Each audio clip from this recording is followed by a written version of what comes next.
Magandang araw mga ka-rescue, mga pops at mga kapatid. Kamakailan na talakay natin ang insidente ng isang vlogger laban sa isang LTO personnel ng Region 7.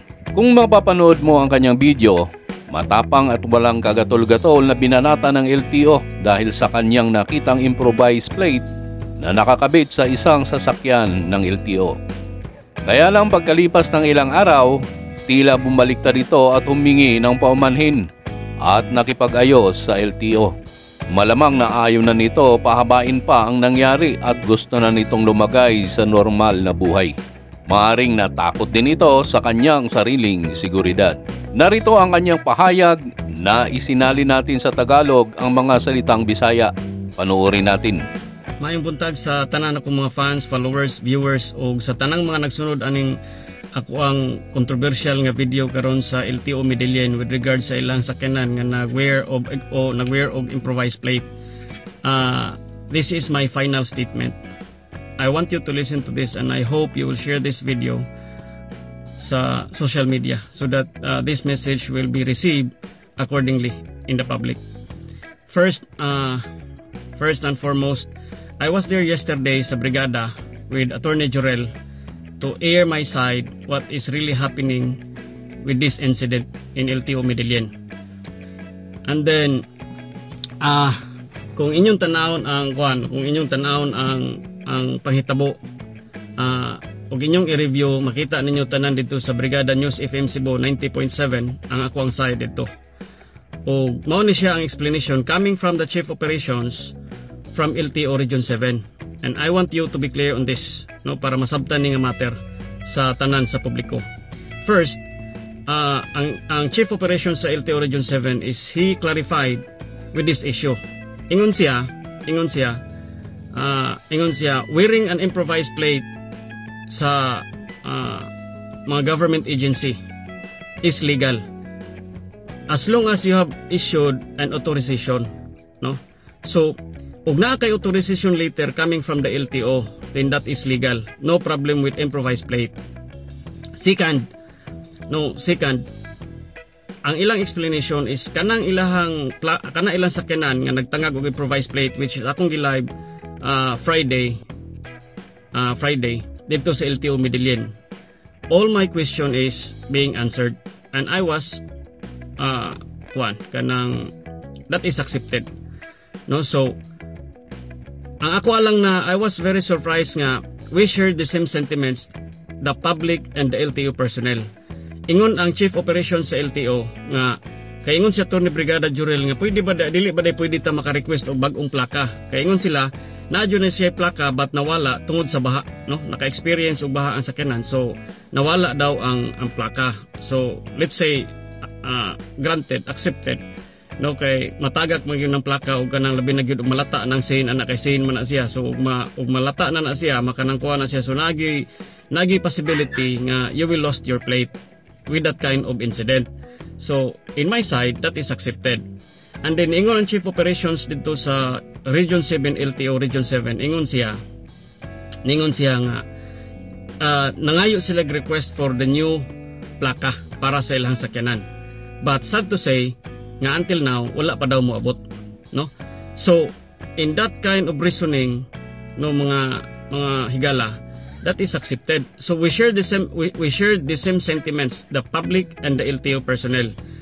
Ang ako magong nahibawan ningon ani mga higala, akong nahibawan, as far as I know, I do not know if this information is true and correct, no, but I will not certify this as a true and correct. This is what I've heard. There were two contractors sa LTO nga mag-provide sa plaka. The LTO Region 7 is not the one to provide sa plaka, no? Naay contractors para pagbuhat sa plaka, and then these contractors will provide the plaka para sa public. And sad to say nga they have legal disputes because there were two contractors being approved by the LTO, and then they file legal issues. So kinsay mo kupot sa kanang kuan, kinsay na ikatungod pag-produce og mga plaka sa Pilipinas. So mao na siya kung nahibaw-an.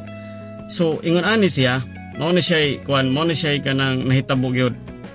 Ingon ani siya, sa akong mga kahigalaan diha, to all the viewers, to all the public, I was very offended with this kind of incident.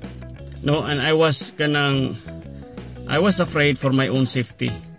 Kay daghan na kayo mag-comment diha nga mag-amping kuno ko para sa kong seguridad. No, daghan na gyud kay nag-comment, and I do not know ug asa na kinsa ng mga tawhanang nag-comment diha.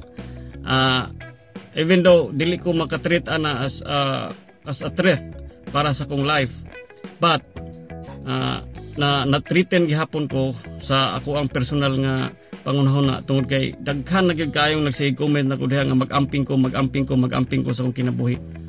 This kind of incident is a serious legal issues sa ato ang public. And all I want is to let the public know what is really happening to this country. And then it is all our rights, no, with all preservation sa atong knowledge. We are not all educated, especially sa laws and regulations sa atong nasod, because we are not expert. No, we are not expert. But we need to know. No, we need to know some legal impediments kung say mahitabo sa ato kung dili ta makahibalo, dili ta masayod sa mga issues sa atong katilingban. But I was very offended sa nahitabo. Ngano man, you treat this issue as a kind of, or as a circus of publicity.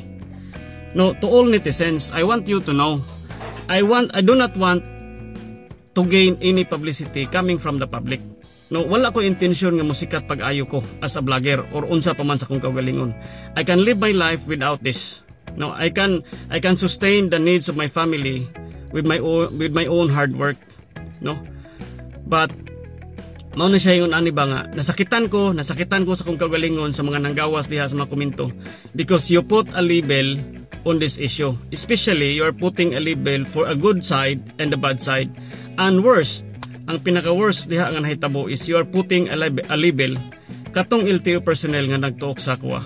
And this is my explanation. Listen to this. I know that that LTO personnel was carried away with his emotions, with his feelings sa akong gibuhat dito nga nag-live video ko dito sa kanang kuan, because that is a very important matter. No, so ingon ana, and I fully recognize sa iyang nahimo sa kuha nga moto yang nahimo sa kuha. And then there is no hard feelings towards me with that incident. I realize that LTO personnel is naa siya asawa asa siya mga anak, the same as me, no, nga masakitan. Sinsya kayo. Ang ako ang asawa nasakitan na sa yung naning nahitabo sa kuha. And then they're all affected, my sons and daughters, tungod ani sa nahitabo.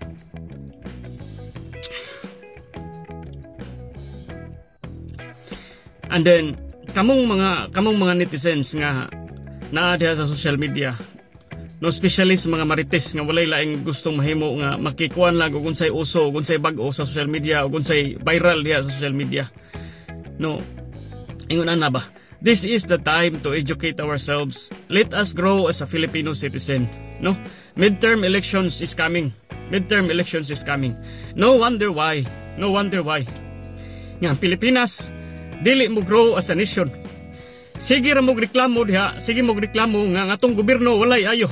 You always criticize the government, walay ayo.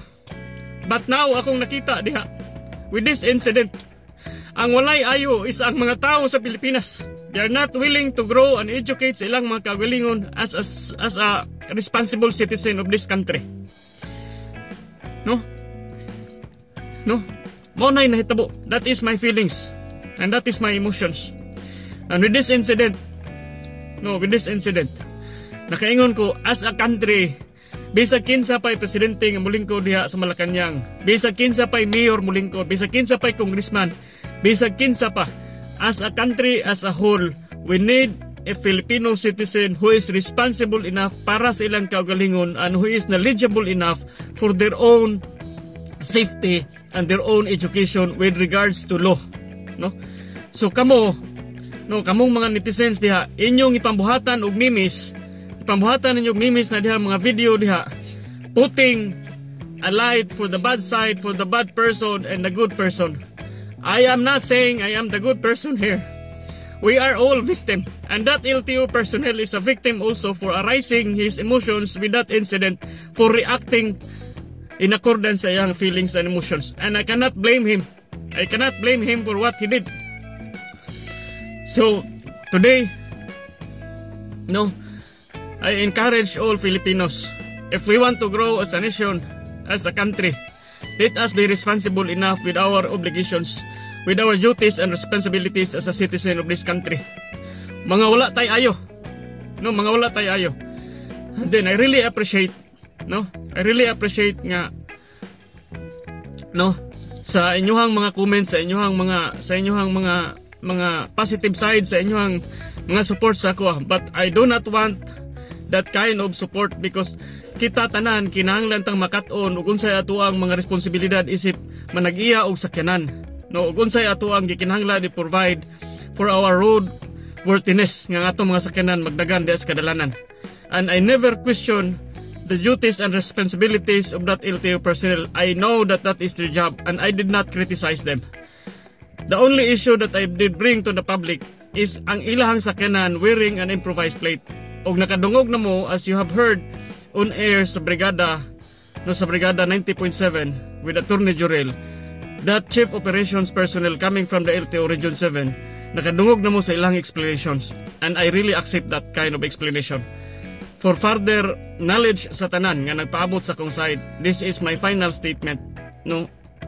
I will ask an apology for this incident to all the public and to all the people who are affected with this incident, especially that LTO personnel nga nagtuok sa akwa.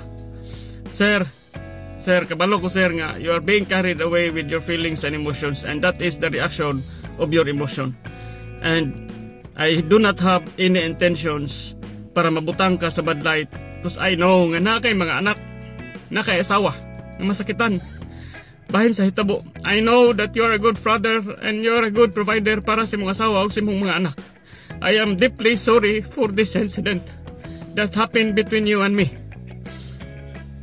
Kabalo ko nga na-trigger ka sa akong pag-live dito sa LTO Medellin. So, I want to ask an apology. And I will ask also an apology for your wife and for your children, or if you have grandchildren. I am very sorry for that incident that occurred in LTO Medellin. And to all netizens, I hope nga you will stop and treat this as a public circus of publicity.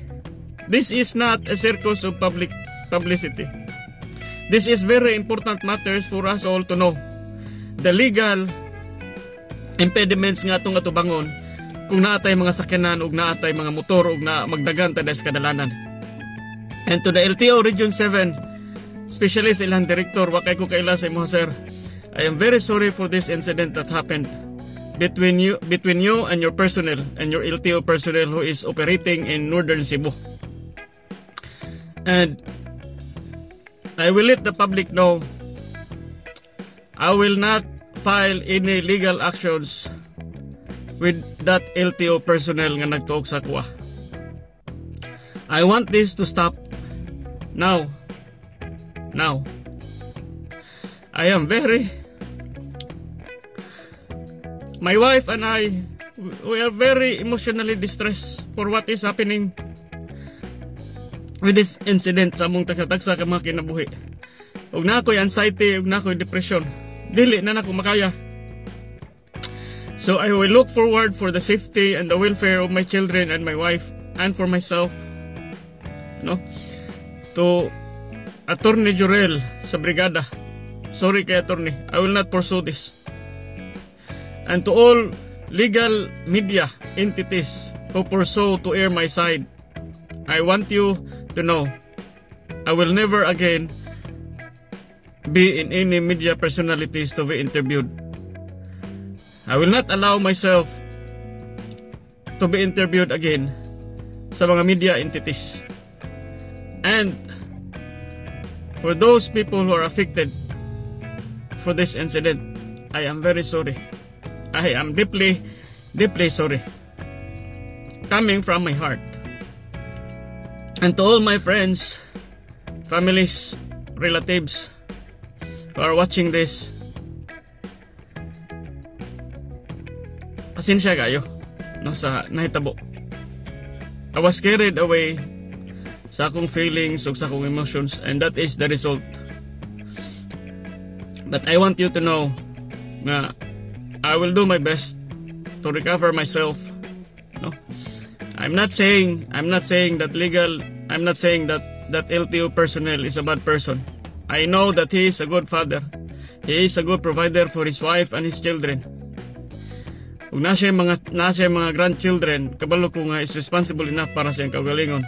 And this is my sentiments, that I want to ask a public apology for this incident. So maura na siya, o maura na siya ako ang ipahibaw sa inyo, ha, no? So as a nation, akong Osbon, as a nation and as a country, magsigir tag reklamo, no? We always say a bad word against the government, but as a good citizen, we need to support the government, especially sa ilahang mga endeavors to make everything right. No, when we have no violations, then everything is all right. So that is our responsibility. No, so maura gyud na siya. And then mahangyo ko sa tanang mga netizens nga, please stop treating this as a circus of public publicity. Maura gyud na ako hangyo sa inyo. Please stop. No, wala ko makinahanglan, ana. And then if you are serious, no, use the social media platform, no, to educate someone or to educate everybody sa inyong mga content, no, sa inyong mga content. But you are treating this as a circus of laughter, no. Perting paita, pait kay sa tanan, no. So this is my final word. Ug dili na mo makadungog pa sa kuha maghisgot with regards to this issue. Daghan kayong salamat sa mga nag-support sa kuha, sa akong mga friends, ug sa mga, no, labi na gyud ni Bro Rone ug ni Bro Robert, sa akong asawa, sa akong mga anak, sa ilang pagsabot sa kuha, sa nalabigitan ako nga isyo aning hitabo. Salamat kayo sa inyong paghigugma ug sa inyong pagtagad sa kuha, no. Daghan kayong salamat. To God be the glory. Daghan kayong salamat. Maura na akong side. Malinaw na tinanggap niya ang paliwanag ng LTO tungkol sa improvised plate na nakakabit sa kanilang sasakyan. Pinatawad din niya ang LTO personnel na sumakal di umano sa kanya. Gaya ng sinabi ko, huwag tayong gagawa kaagad ng isang bagay na hindi natin tiyak. Baka ito ang ating ikapapahamak. Hanggang dito na lang muna tayo. Huwag kalimutang mag-subscribe, mag-like at pindutin ang notification bell upang malaman ninyo ang ating mga bagong susunod na mga video. Maraming salamat sa inyong panonood.